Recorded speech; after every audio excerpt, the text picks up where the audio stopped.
bekerja sama dengan pemerintah Kota Surabaya, BOP and Transfer hingga 2030. Kita biarkan selama itu 2 hari. Yang mana ini sebenarnya kita bagi-bagi ada sekitar 6 sel itu, sehingga yang sudah waktu tinggalnya 6 hari baru kita damping dengan menggunakan kita ini. Setelah 6 hari tadi ya? Iya, setelah 6 hari. Kemudian dari tungku ini ada proses yang namanya gasifikasi. Ini untuk yang gasifikasi Pak ya? Betul. Kalau yang tadi yang 2 meter itu, ya. itu 2 megawatt. Ya, itu berkontrak dengan PLN 1,65 yang numpuk gitu ya. Betul. Itu yang apa?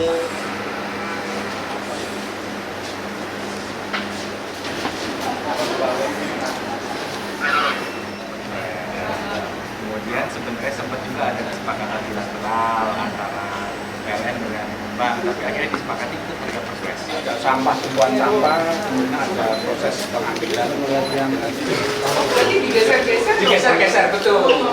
Geser-geser. Itu diambil.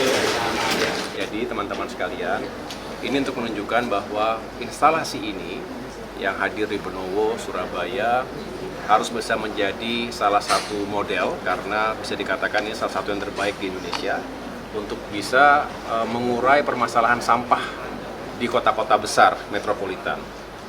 Tentu ada skala yang harus kita lihat secara cermat.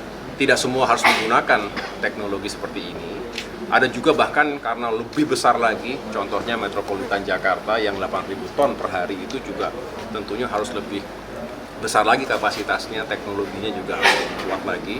Sedangkan daerah-daerah yang lebih kecil, produksi sampah hariannya juga tentu ada pendekatan yang lain. Tetapi yang jelas, Bapak Presiden Prabowo Subianto telah mendeklarasikan semangat beliau agar kita harus menangani sampah, bisa dikatakan kita menghadapi darurat sampah di sana-sini. Kami, saya sendiri bersama jajaran Kementerian Pekerjaan Umum, tentunya bersama pemerintah provinsi, pemerintah kabupaten kota harus bersinergi karena sampah ini dari hulu ke hilir, dari sumbernya tadi rumah tangga, industri dan lain sebagainya sampai dengan paling akhir. Dan Bapak Presiden sangat menginginkan ini bisa segera kita cari solusi yang lebih permanen di mana semuanya terlibat.